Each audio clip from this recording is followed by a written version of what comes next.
Voilà, mesdames, messieurs, si vous le voulez bien, nous allons pouvoir débuter cette traditionnelle cérémonie des vœux. J'ai plaisir à accueillir monsieur le sous-préfet de Gex, monsieur le président de la communauté de communes, monsieur le vice-président du conseil général, mesdames et messieurs les maires élus du pays de Gex, mesdames et messieurs les représentants de la gendarmerie, des services de l'État et du département, mesdames et messieurs les représentants des autorités suisses, des communes voisines et des administrations du canton de Vaud et du canton de Genève, monsieur le curé de Divonne et chacune et chacun d'entre vous que je remercie d'être venus aujourd'hui nombreux à l'occasion de cette cérémonie. Le conseil municipal est effectivement heureux de vous accueillir, bien sûr pour vous présenter ses meilleurs vœux pour l'année nouvelle et, comme le veut la tradition, pour vous présenter les réalisations de l'année 2014, leur donner un peu de sens, et puis vous parler des projets pour l'année 2015. Mais évidemment, 2014, ce fut une année particulière puisque le conseil municipal a été profondément renouvelé. Pour les nouveaux élus, les premiers temps ont été consacrés à la découverte de procédures administratives toujours aussi complexes, de plus en plus nombreuses et de plus en plus lourdes, la découverte aussi du fonctionnement d'un conseil municipal avec ses règles qui sont des règles très particulières, mais aussi la découverte des échanges entre un groupe majoritaire et deux groupes minoritaires, échanges qui ont suscité de très nombreux débats profonds, poussés et particulièrement intéressants. Débats au terme desquels, d'ailleurs, nous nous apercevons souvent que les différences que l'on s'évertue à créer entre les élus n'ont pas beaucoup de sens et que dans le dialogue, on peut trouver une voie commune pour travailler au service du bien commun. Je voudrais à cette occasion saluer l'investissement de chacun, de la majorité comme des minorités, saluer leur esprit d'équipe, le sens du dialogue qui constitue désormais la vie municipale. Nous avons souhaité qu'à l'issue des élections du mois de mars, une place toute particulière soit réservée aux minorités. Pour avoir dans ma vie politique siégé dans l'opposition et pour y siéger actuellement à l'Assemblée nationale, j'ai toujours profondément regretté que les idées de tous les élus, quels qu'ils soient, quelle que soit leur philosophie politique, ne puissent être pris en compte et ne soient mieux au cœur du débat municipal. En confiant la présidence de la commission de l'aménagement du territoire à une des deux minorités, je crois que nous avons favorisé, suscité ce dialogue, plus d'expression et j'espère surtout plus de confiance mutuelle entre les élus, pourvu que cela dure. Les élus ont aussi voulu que cette mandature voie se renforcer la concertation avec la population, bien sûr sur les projets les plus impactants pour la cité. Je veux parler de l'urbanisme, mais aussi de sujets comme les écoles et l'enseignement, où le dialogue avec la communauté éducative doit être la règle. Cette nouvelle politique s'est traduite de manière effective dès l'installation du nouveau Conseil. Ainsi, nous avons rétabli les réunions de quartier. Ce fut le cas à Plan, à Villars, à Vézenay, à Harbert et au centre-ville. Les échanges ont été fructueux et les Divonnais y sont venus nombreux.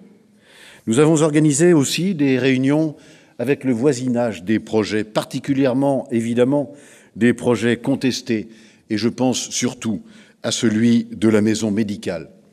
Nous avons organisé des réunions avec les voisins, des échanges fournis et particulièrement intéressants. Enfin, pour le quartier de la Gare, ce furent les balades urbaines et des réunions de quartier pour ce projet si impactant pour l'avenir de la commune.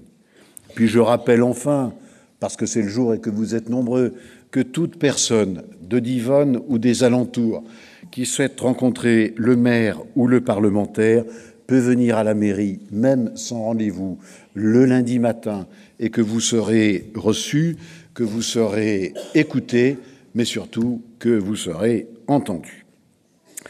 Voilà, cette année 2014, elle se traduit aussi par quelques chiffres. Ils sont toujours révélateurs. Nous avons accueilli cette année 280 nouveaux habitants à Divonne-les-Bains. Nous avons reçu récemment les chiffres de l'INSEE. Désormais, la population divonnaise s'établit exactement à 8 869 habitants au 1er janvier 2015. C'est peut-être sans compter pour ces nombreux Suisses qui se disent résidents secondaires et qui sont souvent résidents à titre principal. Ils ne sont pas seulement Suisses, ils sont aussi européens, ils sont aussi parfois français, profitant et bénéficiant de l'effet frontière, notamment sur les questions fiscales et sur les questions sociales. Réellement, nous devons être peut-être 400 ou 500 de plus. Mais officiellement, Divonne compte toujours moins de 9000 habitants. En 2014, nous aurons instruit 88 permis de construire. Nous en avions instruit 86 en 2013. C'est très important de le dire dans un pays de Gex où l'on construit beaucoup. Le rythme à Divonne est en train de se tasser. Je ne dis pas de se tarir, mais la courbe exponentielle n'est plus aussi exponentielle qu'elle ne l'était. La police municipale aura infligé 763 contraventions. C'est l'occasion pour moi de rappeler qu'il est inutile de monter au premier étage de la mairie pour faire enlever les procès-verbaux que la police municipale a infligés, car dans cette hypothèse, nous payons deux fois, une fois pour les mettre et une fois pour les ôter. Nous aurons perdu 43 frontaliers. Nous sommes passés de 1198 en 2013 à 1155 en 2014. Nous comptons à Divonne 145 associations et c'est un effet de mon cabinet du maire qui a voulu valoriser le travail du directeur de cabinet et de mon secrétariat, puisqu'ils m'ont indiqué que cette année, en 2014, le cabinet aura reçu 1468 personnes qui sont venues la plupart du temps présenter des doléances, parfois, mais c'est exceptionnel, dire leur satisfaction et leur enthousiasme de vivre à Divonne. N'hésitez pas à revenir nombreux, et si possible, surtout dans la deuxième catégorie.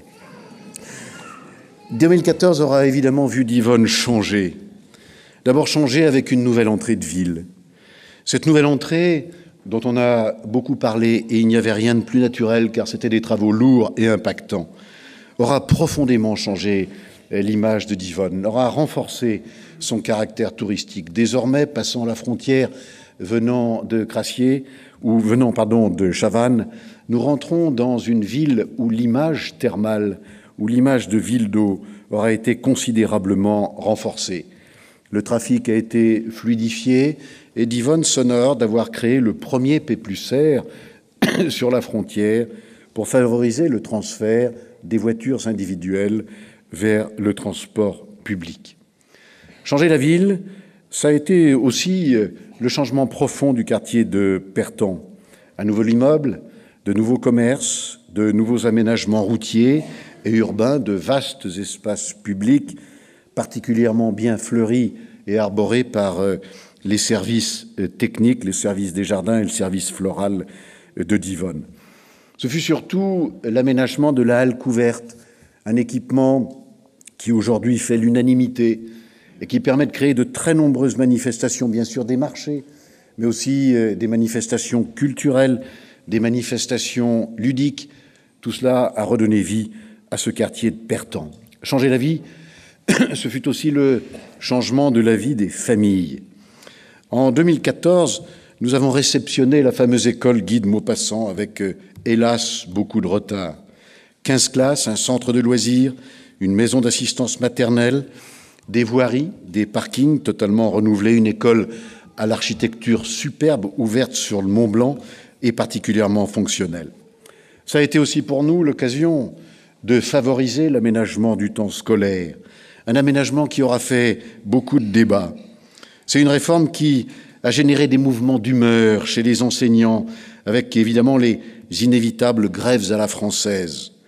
Les enfants de Divonne peuvent désormais, et c'est le constat, profiter de multiples activités, pratiquer le golf, l'escrime, le football, le taekwondo, ils peuvent apprendre le chinois, ils peuvent s'exprimer sur la culture, la peinture, ils peuvent découvrir notre patrimoine, Ils peuvent aussi recevoir quelques indications dans le domaine des civilités, du sens civique et de l'ouverture sur la vie publique. Cela a généré pour les services de la commune 100 fiches de paye supplémentaires.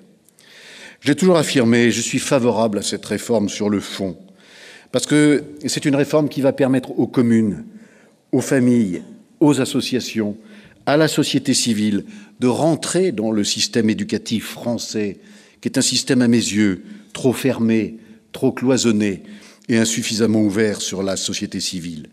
Alors je veux remercier toutes les parties prenantes, les enseignants, l'éducation nationale, mais aussi les associations et les élus qui se sont engagés aux côtés de la municipalité pour aboutir à ce très beau résultat. Aujourd'hui, on nous dit que les familles apprécient le service ainsi rendu, et je rappelle que nous avons fait le choix de la gratuité et qu'aucune activité, en l'état actuel des choses, n'est payante.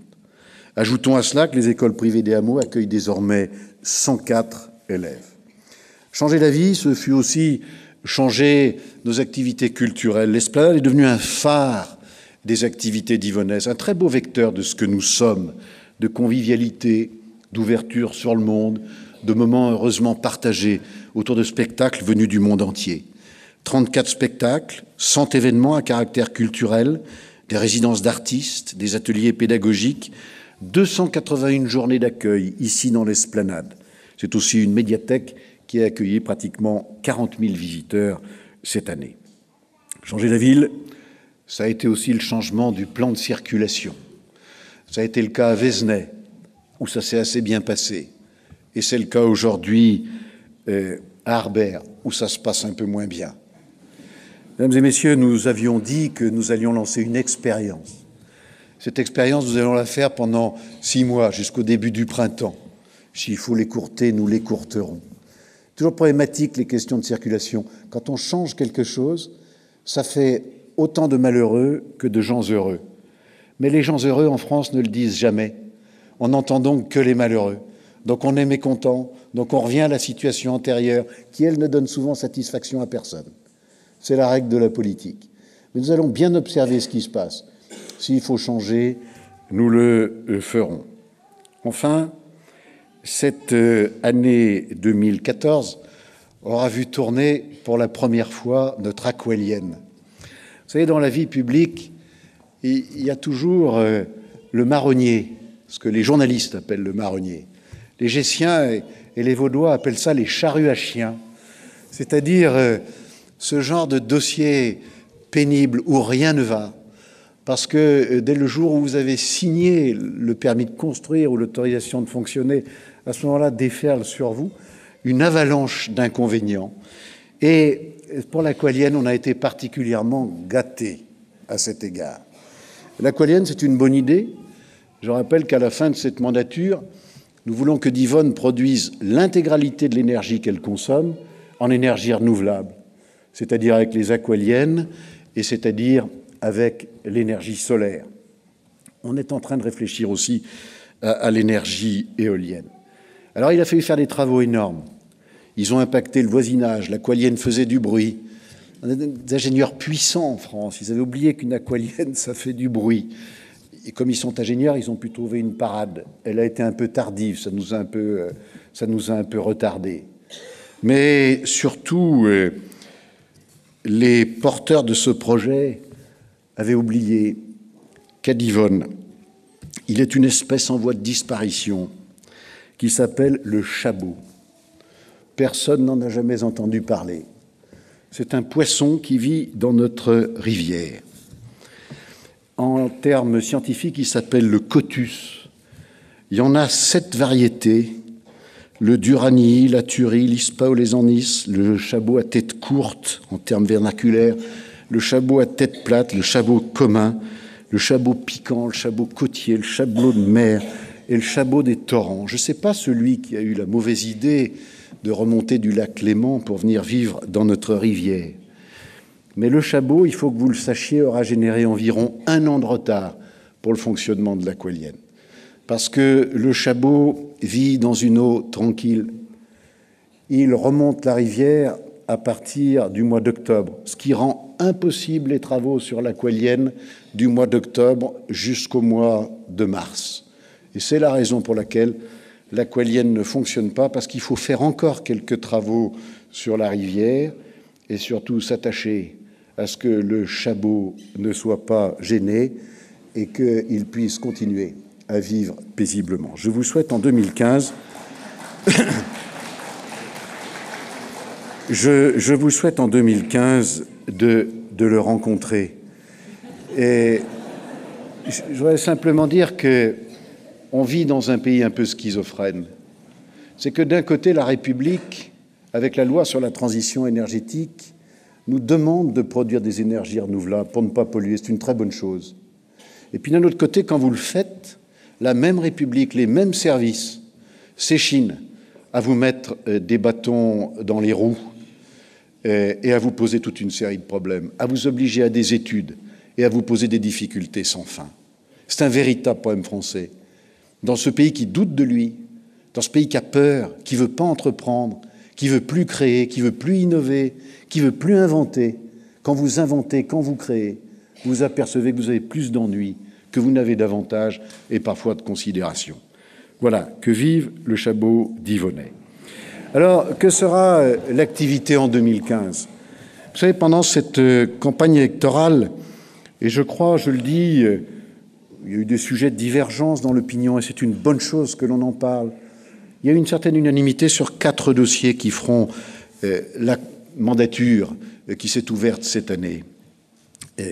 D'abord, le premier dossier, c'est celui de la maison médicale. Je sais qu'elle est contestée par le voisinage. Nous avons souhaité que ce soit une maison médicale en centre-ville. Et nous avons souhaité qu'elle soit installée à côté de l'établissement thermal, parce que nous avons pensé que l'activité thermale, qui est une activité médicale, plus la médecine de ville, pouvait nous permettre de créer à Divonne-les-Bains un établissement assez particulier. J'ai parfaitement entendu le voisinage qui se plaignait de la hauteur, de la qualité architecturale. Je m'étais engagé, à l'occasion des réunions publiques dont je faisais mention tout à l'heure, à rencontrer les architectes et les promoteurs de cette opération. C'est aujourd'hui chose faite. Nous avons pu obtenir que l'immeuble soit réduit d'1 étage. Il sera donc sensiblement à la hauteur des immeubles voisins de la Ruche.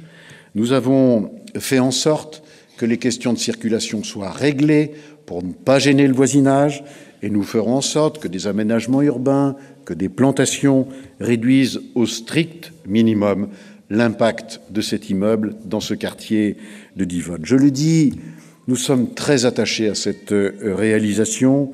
Je souhaite que l'accord se finalise avec le voisinage.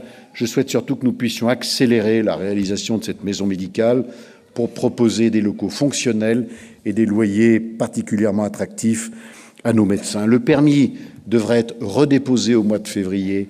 Je ferai en sorte, avec les services de l'État, qu'ils soient instruits très rapidement et qu'ils soient, si possible, délivrés au mois de mai pour que la construction débute dans le début de l'été et que nous puissions inaugurer cette maison médicale fin 2016, début 2017. Oui, nous aurons 1 an de retard. L'essentiel de ce retard s'explique par le fait que le PLU de Divonne, la modification du PLU, a fait l'objet d'une annulation par le tribunal administratif, non pas en raison d'une erreur des services d'urbanisme de la commune, mais en raison d'un avis du commissaire enquêteur que le tribunal a jugé, hélas, insuffisamment motivé. Les talents exceptionnels de nos avocats lyonnais ne nous ont pas permis d'éviter cette difficulté. Il faut s'en prendre, là encore, à l'administration et surtout pas aux avocats. Le second dossier sur lequel nous avons beaucoup travaillé, c'est celui... Monsieur le sous-préfet, c'était un peu facile pour moi. Voilà, non. Le second dossier sur lequel nous avons beaucoup travaillé, c'est celui de la piscine. Nous avons fêté son 50e anniversaire. C'est une piscine qui a beaucoup vieilli, elle doit être modernisée. Elle doit surtout être adaptée au temps nouveau. Il lui faut de nouvelles activités. Aujourd'hui, dans les piscines, il y a des spas, il y a des solariums. Aujourd'hui, dans les piscines, il y a des fosses de plongée. Il nous faut à Divonne une piscine couverte. La question se pose de savoir s'il faut faire des piscines à vagues, s'il faut y pratiquer le surf, etc. Et nous y travaillons beaucoup, mais oui, on peut pratiquer désormais le surf dans une piscine avec des vagues artificielles, et c'est une des questions que nous nous posons. D'ailleurs, ça fait un véritable conflit générationnel, parce que si vous interrogez le conseil municipal des jeunes, il vous dit, bah là, allez-y. Si vous interrogez les plus anciens, ils ne sont pas très férus de surf. Enfin, je l'ai constaté, voilà. Donc sur ce dossier, nous travaillons dans deux directions. La première direction, c'est le montage juridique. Est-ce qu'on le fait en maîtrise d'ouvrage public ou est-ce qu'on travaille avec une société privée? Et la deuxième direction, c'est le choix des équipements. Est-ce que nous faisons une fosse de plongée? Est-ce que nous faisons ces piscines modernes avec toutes les activités ludiques? Ce sont des questions que nous trancherons dans le courant de l'année 2015. Et alors que ce dossier avance, que nous avons appris que le département, qui jusqu'à présent s'était farouchement opposé à financer les piscines du Pays de Gex, avait changé d'avis et qu'il avait décidé désormais de financer les piscines. Dans la précipitation, en moins de 10 jours, parce que nous ne l'avons pas appris officiellement, nous l'avons appris officieusement par des bruits de couloir, nous avons pensé qu'il était utile, pour assurer l'équité sur l'ensemble du territoire, de déposer un dossier. Nous l'avons fait. Mais évidemment, cette donne va changer le montage juridique. Est-ce que nous le faisons en maîtrise d'ouvrage public, auquel cas nous sommes financés par le département, ou est-ce que nous le faisons dans le cadre d'un partenariat public-privé, auquel cas les subventions seront plus difficiles à obtenir? Nous allons là aussi travailler sur ce dossier. Le troisième dossier important de cette mandature, c'est le village des associations. Vous savez que la mandature précédente avait permis de faire l'acquisition des terrains à côté du collège pour installer ce village des associations que les associations attendent pour bénéficier de locaux plus fonctionnels et plus pratiques. Et voici qu'un incendie calamiteux s'est produit sur le collège de Divonne, comme vous le savez, et qu'ont été détruites à la fois la cuisine, mais aussi la salle de restauration, et puis des locaux alentours. À la faveur de cette destruction, si l'on peut dire, une réflexion a été menée par le département pour installer à titre provisoire, à côté du collège, une nouvelle cuisine et une nouvelle cantine pour répondre aux besoins des collégiens. Et nous avons souhaité discuter avec le département pour installer ces équipements provisoires sur les terrains qui sont réservés à la maison des associations, au village des associations. Cela nous permettrait de gagner 1 ou 2 ans, puisque le département construira des immeubles, il pourrait ensuite nous les rétrocéder. Nous avons fait une proposition en ce sens au département, qui l'a accueilli favorablement. Nous pourrons donc, si possible, dès 2015, voir surgir dans un premier temps des équipements réservés au collège, et puis ensuite, ces équipements pourraient être transférés aux associations divonnaises. Enfin, je dois dire que 3 réalisations vont impacter l'activité économique et touristique de Divonne en 2015.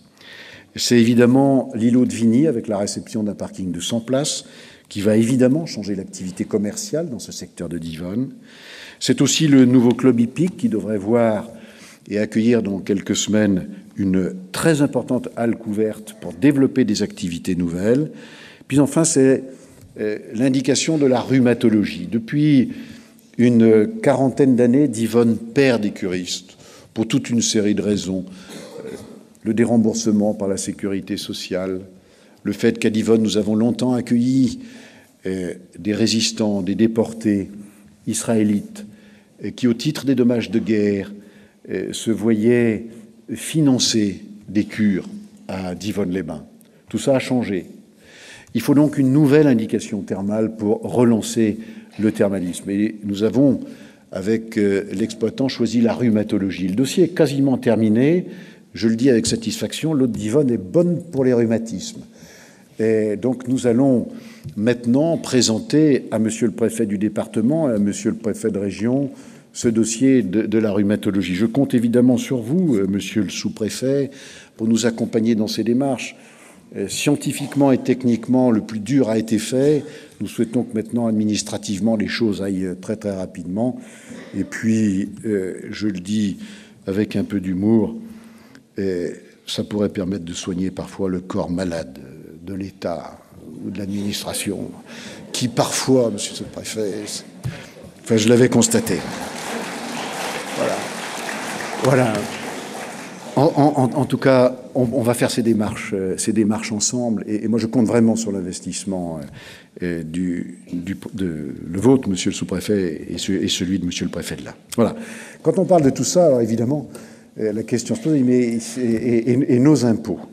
Alors évidemment, dans le temps qui court, tout le monde se pose cette question lancinante des impôts, surtout pour les collectivités territoriales qui sont impactées par de nouvelles politiques publiques. La situation de l'impôt en France devient compliquée. Les Français ne le supportent plus, que ce soit les entreprises, que ce soit les particuliers, que ce soit de plus en plus les consommateurs avec une TVA qui flambe. Le cardinal de Mazarin, qui avait déjà connu cette situation, avait dit « Finalement, la situation n'est pas si grave. Le peuple gronde, mais il paye. » Je crois qu'aujourd'hui, les Françaises et les Français ont un peu de difficultés à payer, voire même beaucoup de difficultés à payer. Alors, sur cette question de la fiscalité et sur cette question des finances à d'Yvonne, on a entendu beaucoup de choses. Évidemment, les campagnes électorales sont propices à des échanges fournis sur ce sujet-là. Un certain nombre d'indications laissaient entendre que la dette de d'Yvonne pourrait s'approcher des 38 ou des 40 millions d'euros. En réalité, la dette de d'Yvonne, à la fin de cette année, sera de 27 millions de 27 millions et demi d'euros. Pourquoi cet écart d'un peu plus de 10 millions d'euros? D'abord parce que nous avons transféré le fameux emprunt pour l'EHPAD à l'hôpital de Gex. Je remercie d'ailleurs le président de l'hôpital de Gex, monsieur le maire de Gex, d'avoir favorisé les opérations comptables qui sont souvent très complexes. Ça nous aura permis de soulager la dette de 6 millions d'euros. Et puis nous avons encaissé le prix de vente d'un terrain, avenue des Voirons, à côté du magasin Carrefour Market, pour 3 800 000 euros, ce qui nous a permis de réduire d'ordre d'une dizaine de millions d'euros la dette prévisible de 38. La deuxième chose, c'était qu'on craignait à d'Yvonne, comme ailleurs dans le pays de Gex, un effondrement de la compensation franco-genevoise. Nous avons perdu une quarantaine de frontaliers, mais nous avons un produit de compensation qui a augmenté, parce que la parité du franc suisse et de l'euro l'a permis, parce que la masse salariale en Suisse a augmenté, et nous percevrons 91 000 euros supplémentaires par rapport aux prévisions. On s'est un peu fait peur pour rien. En troisième lieu, tout le monde était absolument persuadé que le produit des jeux allait s'effondrer, et que, parce qu'en France, et la presse s'en fait régulièrement l'écho, les casinos marchent moins bien. Eh bien, à la fin décembre, le produit des jeux à d'Yvonne sur l'année 2014 aura augmenté de 3,5%. Nous sommes un des seuls casinos de France à connaître cette augmentation. Nous allons d'ailleurs remonter dans le classement des casinos, puisque les autres s'effondrent et que nous, on augmente. Je voudrais d'ailleurs profiter de cette occasion pour dire qu'une fois réglés les problèmes juridiques qui nous ont opposés aux casinos, et c'est un peu la normale des choses dans la vie des affaires, je souhaite que nous consacrions cette année 2015 à renouer le dialogue, à renouer des contacts et à trouver des sujets de coopération. J'ai d'ores et déjà rencontré les responsables du casino. Il y a une ouverture d'esprit, elle est identique au sein de la commune. J'espère qu'en 2015, les cieux, à cet égard, s'éclaireront. Enfin, sur les droits de mutation, oui, nous avons un tassement. Mais il faut savoir ce que l'on veut. Tout le monde dit à d'Yvonne, comme dans le pays de Gex, on construit beaucoup, on construit trop et on construit trop vite. Nous avons souhaité à d'Yvonne, sur les 750 hectares constructibles, dans la dernière révision du PLU, enlever 250 hectares de terrain constructible. On est passé de 750 à 500. Nous avons souhaité ne pas dézoner des secteurs AU, à urbaniser, pour les transformer en immédiatement constructibles. Alors évidemment, il y a moins de construction. Vous ne trouverez pas à d'Yvonne de programme de 700, 800, 900 logements. Vous ne trouverez pas à d'Yvonne de développement considérable d'espaces de nature qui deviennent constructibles. C'est un choix politique et il a évidemment une conséquence sur nos recettes. Moins de construction, c'est moins de recettes puisque moins de droits de mutation. Alors nos droits de mutation, ils se tiennent sensiblement. Bien sûr, par rapport à ce que nous connaissions il y a 3 ou 4 années, ils se sont considérablement amenuisés, mais c'est notre choix politique. Construire mieux, construire moins, mettre en place un développement beaucoup plus raisonné et beaucoup plus raisonnable qui correspond à l'image de notre ville touristique. Cinquième lieu, nous avons eu une bonne surprise, puisque cette année, la taxe de séjour nous a rapporté 170 000 euros supplémentaires. C'est toujours gênant de dire que l'on a des recettes supplémentaires et de le dire sous l'œil vigilant des services fiscaux ou des services de l'État. Parce qu'aujourd'hui, on a plutôt tendance à aller chercher chez les riches ce qui manque aux pauvres. Mais ça a été pour nous un sujet de satisfaction extraordinaire. Ça voulait dire aussi que dans nos services, nous avions eu quelques difficultés à l'encaisser. On a mis en place de nouvelles règles et un nouveau fonctionnement. Ça veut dire aussi qu'on a une augmentation de notre activité touristique, de la fréquentation hôtelière et de l'activité d'hébergement. Voilà, mesdames, messieurs, c'est le 25e discours des vœux que je prononce. J'entends bien que pour un certain nombre de Divonnais, ça commence à faire beaucoup. Mais c'est pour moi l'occasion de dire que je ne comprends pas cette espèce de Divonne bashing. Je vais vous faire une confidence. L'autre jour, j'étais dans un magasin à Ferney-Voltaire, et puis mais je vais parfois faire mes courses à Ferney-Voltaire, monsieur le maire de Ferney-Voltaire. Et 3 ou 4 personnes devant moi disaient « Mais oh là, vous êtes au courant de ce qui se passe à Divonne ?» Alors quand j'ai entendu Divonne, la discrétion, j'ai tourné un peu la tête. Vous savez qu'à Divonne, ils sont dans une situation financière mais terrible. Ils ont une dette, ils n'arrivent pas à la payer. C'était aux alentours de décembre. Vous savez, il paraît même qu'à la fin décembre, ils arriveront peut-être pas à faire les payes de la commune. Alors, écoutez, j'ai rien dit. Je me suis fait petit, ce qui est assez difficile pour moi. J'ai remonté mon col. Et je suis allé payer. J'ai payé, monsieur le maire, et puis je suis parti. Et je me suis dit, mais comment et pourquoi cette espèce de Divonne bashing? Il y a un French bashing, et de temps en temps, il y a un Divonne bashing. Voilà. C'est un sport. Vous savez, d'ailleurs, c'est très curieux en France. Quand on est malheureux, on est content d'imaginer que l'autre est encore plus malheureux que vous. Ça vous donne du baume au cœur. Enfin, mais qu'est-ce que c'est que cette histoire? Alors, je le dis, bon, aujourd'hui sous l'angle de l'humour, mais notre situation par rapport à d'autres régions de France, par rapport à d'autres communes, est une situation qui est bonne. Vous savez, je vais vous faire une suggestion, monsieur le sous-préfet, vous qui êtes là pour relayer auprès de l'État des idées nouvelles. Dites à Bercy de créer une taxe sur le pessimisme, elle rapportera mieux que la TVA.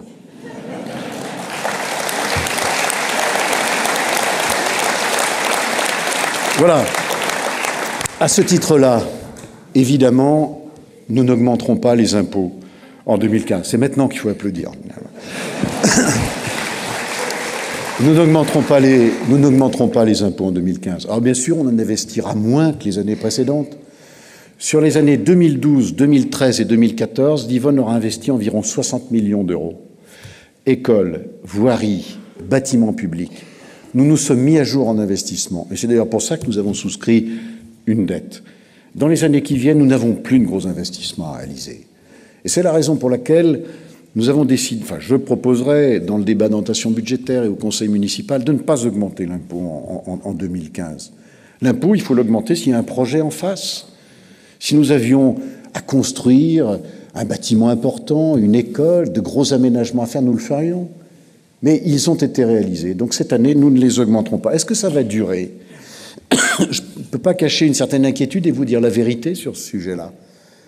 Les finances de la France sont telles que désormais, toutes les collectivités publiques et toutes les administrations publiques sont amenées à faire des efforts extrêmement importants. Je le dis en tant que maire de Divonne, je le dis surtout en tant que président de l'association des maires de l'Ain, qui représente les 419 communes de l'Ain. Aujourd'hui, il en est pratiquement 1 sur 2 qui aura de la peine à équilibrer son budget de fonctionnement sur l'année 2015, en raison des difficultés de recettes, en raison des diminutions de dotation de l'État et en raison des charges nouvelles qui pèsent sur elle.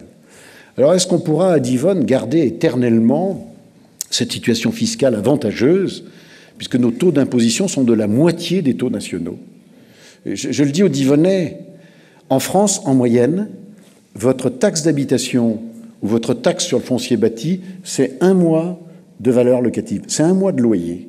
Quand vous louez une maison 3 000 €, un appartement 3 000 €, vous payez 3 000 € de taxe d'habitation et 3 000 € de foncier bâti dans toute la France. Bien à Divonne, vous payez 1 500 € de taxe d'habitation et 1 500 € de foncier bâti. La question qui se pose, c'est de savoir si ça pourra durer éternellement. Moi, je pense que non. Parce que les communes riches vont être amenées à financer de plus en plus les communes pauvres. À Divonne-les-Bains, le fonds de péréquation intercommunale a doublé entre 2014 et 2013. Il va doubler sur 2015. Et monsieur le président de la communauté de communes a eu l'heureuse idée de faire une étude sur ce sujet-là. En 2017, les diminutions de recettes pour Divonne, les augmentations du fonds de compensation, ce sera 1 400 000 € de manque à gagner pour le budget communal. Alors, face à ça, nous avons deux solutions. Augmenter l'impôt ou gérer mieux. En 2015, on continuera à faire des économies.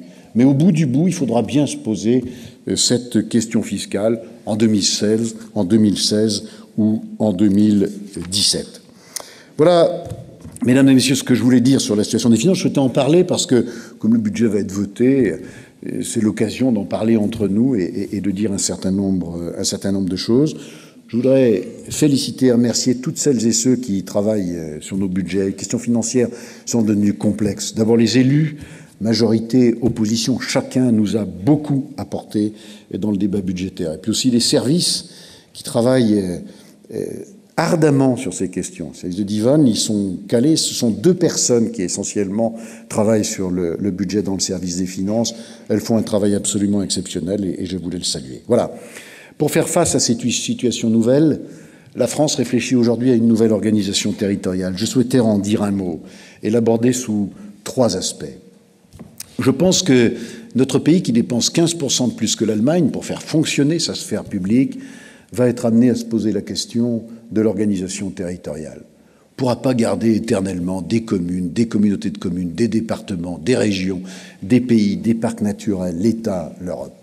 Cet empilement coûte et crée des difficultés de fonctionnement inouïes. Au cœur des nouveaux dispositifs, il y aura évidemment un renforcement des communautés de communes. Je le souhaite ardemment. Je souhaite une augmentation de leurs compétences, mais aussi une augmentation de leur influence. Dans le Pays de Gex, nous avons la chance d'être membre d'une des communautés de communes les plus puissantes de la région Rhône-Alpes. Et dans le vaste mouvement de réforme qui s'annonce, c'est notre communauté de communes qui sera le pivot d'une nouvelle organisation. Elle devra s'affirmer mieux et plus sur l'aménagement de l'espace avec le PLU intercommunal. Elle devra s'affirmer sur le portage des dossiers de développement économique qui impactent l'ensemble du Pays de Gex. Je veux parler notamment de l'ouverture de l'aéroport de Genève-Cointrin sur le Pays de Gex. Je veux parler de l'aménagement sur le territoire de la commune de Ferney-Voltaire d'une zone d'activité économique affirmée dans un cadre plus large qui est celui du cercle de l'innovation. La communauté devra aussi réfléchir à l'extension de ses compétences. Il n'est pas impossible d'ailleurs que l'État le lui impose demain, notamment sur les grands équipements structurants du Pays de Gex. Pour avoir porté cette communauté sur ses fonds baptismaux, voici 18 ans, et pour l'avoir présidée jusqu'en 2014, je peux vous affirmer que c'est une tâche extraordinairement complexe. Alors je voudrais aujourd'hui très officiellement réitérer d'une part la satisfaction de la commune de Divonne-les-Bains sur les conditions dans lesquelles cette collectivité est aujourd'hui administrée et gérée sous l'autorité de son président et de l'ensemble de son exécutif. Et je voudrais le dire très clairement que Divonne accompagnera, comme Divonne l'a fait hier, accompagnera et soutiendra les initiatives de renforcement des compétences de la puissance de l'intercommunalité, car c'est l'avenir de Divonne, mais surtout l'avenir du Pays de Gex et de notre région qui est là en jeu. La seconde politique publique, ce sera évidemment l'absorption des départements par les conseils régionaux. Qui ne comprend aujourd'hui qu'une région de 2015, c'est un département de 1790, par la proximité, par la modernité des communications. On met moins de temps aujourd'hui pour aller à Lyon et faire l'aller-retour en 2015 que l'on en mettait pour aller à Nantua en 1870. Et je le dis d'autant plus fermement qu'aujourd'hui, le département de l'Ain vient de nous faire une mauvaise manière. Moi, je la juge calamiteuse, en tout cas peu amène pour le Pays de Gex. Le département a décidé de faire financer par la compensation franco-genevoise le transport scolaire à hauteur de 4 millions d'euros. Mesdames et messieurs, cette décision, elle pourrait paraître anodine, mais je voudrais le dire avec une certaine gravité. Cela veut dire désormais que les Gessiens que nous sommes paieront 2 fois le transport scolaire. Nous le payerons une fois avec nos impôts et nous le payerons une 2e fois avec notre compensation franco-genevoise. Et ce qui se fait désormais sur le transport scolaire, ça s'annonce, se fera demain sur les collèges que nous payerons 2 fois, sur les centres de secours que nous payerons 2 fois, sur les routes que nous payerons 2 fois et sur les politiques sociales que nous risquons de payer 2 fois. C'est pourquoi je le dis sans ambiguïté, je souhaite que désormais une nouvelle majorité, qu'elle soit de droite, qu'elle soit de gauche, issus des urnes au mois de mars prochain, reviennent sur cette décision qui est calamiteuse pour l'avenir du pays de Gex. Je souhaite surtout que ce soit l'ensemble des élus gessiens, unanimes, de droite comme de gauche, et surtout sans double discours, qui s'élèvent fermement contre cette politique qui nous prive désormais des investissements lourds dont nous avons tant besoin. Ce sont les transports publics, les bus et les trams dans une région qui est embouteillée. Ce sont des équipements pour les familles, des crèches, des haltes-garderies. C'est l'amélioration des structures d'accueil pour les personnes âgées. Oui, je regrette à cet égard qu'il n'y ait pas eu plus d'unanimité affirmée des élus gessiens et que se tiennent parfois cet épouvantable et pénible double discours.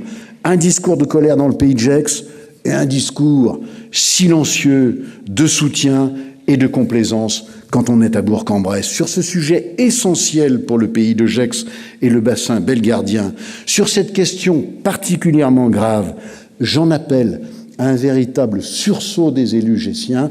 Il y va de notre avenir dans le domaine de l'investissement. Je voudrais dire aussi que, hélas, cette préoccupation particulièrement grave n'est pas relayée par nos médias locaux. Personne, ni dans la presse écrite, ni sur les radios, n'a fait état de cette situation calamiteuse pour l'avenir du pays de Gex. Je le dis, sur ces sujets aussi graves, il faut que le pays de Gex se relève, qu'il ait un discours politique clair.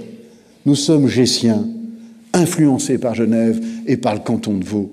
Nous avons besoin de ces investissements lourds, sinon notre région risque de connaître des lendemains difficiles. Enfin, la troisième politique en matière de réforme territoriale qu'il nous faudra mener ici à Divonne-les-Bains, c'est une nouvelle coopération avec nos voisins. J'ai proposé, dans quelques semaines, de rencontrer les maires de Grilly et de Vezancy pour en discuter. Compte tenu du tassement des financements de l'État, compte tenu des charges nouvelles qui pèsent sur les collectivités, nous le savons, il n'y a pas d'autre solution qu'une mutualisation plus poussée et renforcée de nos moyens. Oui, il faut que nous accueillions plus et mieux dans nos équipements publics, bibliothèques, écoles, équipements sportifs, équipements culturels, nos voisins. Il faut que nous les associons mieux lorsque nous discutons avec la Suisse sur les questions de transport public et sur les questions de communication. C'est donc dans cet état d'esprit que je souhaite que se tienne cette réunion et qu'on éloigne définitivement ces vieilles peurs ou ces vieilles lunes ou ces vieilles concurrences. Ah, je veux pas, parce que je risque d'être mangé par mon voisin. Cela, au XXIe siècle, dans les circonstances que nous vivons, ne veut plus rien dire. Et je le dis très clairement, si cette peur existe encore, eh bien, ne faisons rien.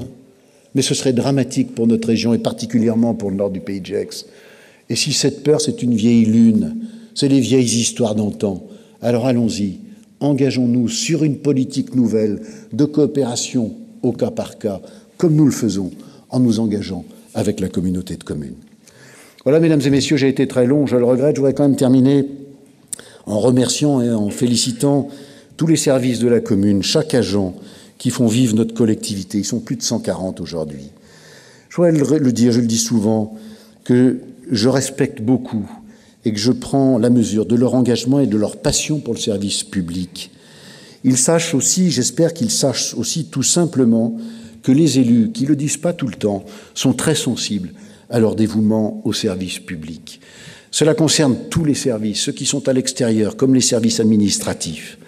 Souvent, on moque la fonction publique d'État comme la fonction publique territoriale. Eh bien, je vous invite à la regarder différemment en 2015, de voir comment vous êtes accueillis lorsque vous passez la porte de la mairie, de voir comment on vous répond quand vous avez un souci, d'admirer les massifs et le fleurissement du printemps, de l'été, de l'automne et aujourd'hui du début de l'hiver, de regarder la qualité des travaux, de regarder l'implication de nos services sociaux, de regarder comment sont gérées nos finances. Tout ça sont des hommes et des femmes fonctionnaires. Ils méritent le respect, ils méritent votre attention. Je voudrais aussi remercier les services de l'État à travers vous, monsieur le sous-préfet. Vous et vos services vivez des mutations profondes. Elles sont pénibles et elles sont lourdes. Vos moyens matériels, vos moyens financiers s'amenuisent. Il serait trop facile pour nous, les élus locaux, de vous critiquer à cet égard. Sachez simplement que nous serons à vos côtés pour vous accompagner dans ces mutations profondes et que nous comptons sur vous pour accompagner les collectivités territoriales dans les mutations qu'elles connaissent elles aussi. Je voudrais remercier l'ensemble musical, remercier les jeunes conseillers municipaux pour leur présence aujourd'hui. Je voudrais remercier aussi celles et ceux qui assurent notre sécurité au quotidien, les pompiers, les policiers municipaux, les douanes, que je n'ai pas salué tout à l'heure, mais que je salue, la gendarmerie, toutes celles et ceux, les services de police qui assurent notre sécurité au quotidien. C'est une des premières préoccupations des Français. Voyez-vous, en 2014, nous avons connu des événements pénibles à Divonne. Nous avons connu des conducteurs violentés et tabassés sur la voie publique pour un refus de priorité ou je ne sais, des pécadilles. Nous avons connu quelques vols à main armée. Mais surtout, voici quelques jours, nous avons constaté que le monument aux morts de notre commune avait fait l'objet d'une dépravation. On a volé le coq français terrassant l'aigle germanique qui, depuis l'après-guerre de 14, veillait sur le nom des enfants de Divonne disparus dans ce terrible conflit du XXe siècle. Où sont-ils passés? Ont-ils été vendus? Ont-ils été fondus? Est-ce qu'aujourd'hui ils trônent chez un collectionneur français ou étranger peu scrupuleux au milieu d'une collection d'objets d'art? Je voudrais le dire très fermement, la ville de Divonne a été blessée par cette atteinte à la mémoire des siens. Comment est-il possible, alors que nous commémorons le 100e anniversaire de la déclaration de guerre de 1914, que l'on s'en prenne à ce qu'il y a de plus fondamental et même de plus sacré au sein de notre République? Si celles et ceux qui ont commis ces faits m'entendent, qu'ils comprennent la blessure qui a été infligée à notre collectivité et qu'ils restituent dans l'anonymat ce qu'ils ont soustrait au bien public. S'ils ne m'entendent pas, je demande aujourd'hui à vous, les services de la commune, les services de l'État, la gendarmerie, de vous lancer dans une recherche impitoyable pour faire en sorte que demain, ce coq, symbole de la France, de ses victoires, de sa grandeur, mais aussi de ses souffrances, retrouve sa place au cœur de la cité, dans le respect de la mémoire de ceux qui nous ont rendus libres. Des actes de cette nature traduisent un incivisme, une dislocation d'un pacte démocratique que nous appelons, nous, le pacte républicain, insupportable pour les élus qui sont en charge de nos collectivités. Enfin, je voudrais m'adresser à chacune et chacun d'entre vous pour formuler un souhait, un vœu pour 2015. Divonne accueille aujourd'hui 145 associations. Ces associations, elles interviennent dans tous les domaines qui font la vie quotidienne. Ce sont des hommes et des femmes, jeunes, moins jeunes, de toute philosophie, qui ont la passion du bien commun. Ils font beaucoup de bien à la ville. Une phrase de François de Sales qui disait « Beaucoup de bruit ne fait pas beaucoup de bien, mais beaucoup de bien, cela ne fait pas non plus beaucoup de bruit. » Ils ne font pas beaucoup de bruit, mais ils font énormément pour la cité. Aujourd'hui, elles connaissent une véritable crise du bénévolat et du recrutement, comme partout en France. Notre petite ville a besoin de votre engagement, l'engagement de tous. Le bénévolat, cela donne une très belle image de ce que nous sommes. L'organisation d'une exposition, d'une manifestation, l'accompagnement de jeunes en difficulté, une participation au soutien scolaire, à l'enseignement des langues, un regard ou une aide à une personne âgée, une visite ou un soutien moral à des personnes en difficulté. Ce sont des gestes simples. Cela ne coûte rien la plupart du temps, mais tous ces engagements additionnés et combinés peuvent profondément changer l'image de Divonne. Je souhaite qu'en 2015, chacune et chacun d'entre vous donne du temps, de la passion et de l'énergie à notre collectivité. Je voudrais à cet égard saluer celles et ceux qui aujourd'hui travaillent pour accueillir une famille en provenance de l'Irak meurtri par l'État islamique. Voici quelques mois, en septembre, j'ai fait partie d'une délégation parlementaire et je me suis rendu au Kurdistan irakien, sur les frontières du conflit avec Daesh et l'État islamique. J'ai traversé les camps, j'ai écouté ces familles désespérées qui nous tendent la main et qui nous disent dans un cri qu'ils ont vu sous leurs yeux massacrer leurs enfants, leurs cousins, leurs familles, leurs voisins, qu'ils ont été obligés de quitter leur maison sans rien. Ils n'ont même pas de papier pour prouver leur identité. L'Occident, face à ce drame que vivent les chrétiens d'Orient, doit être attentive.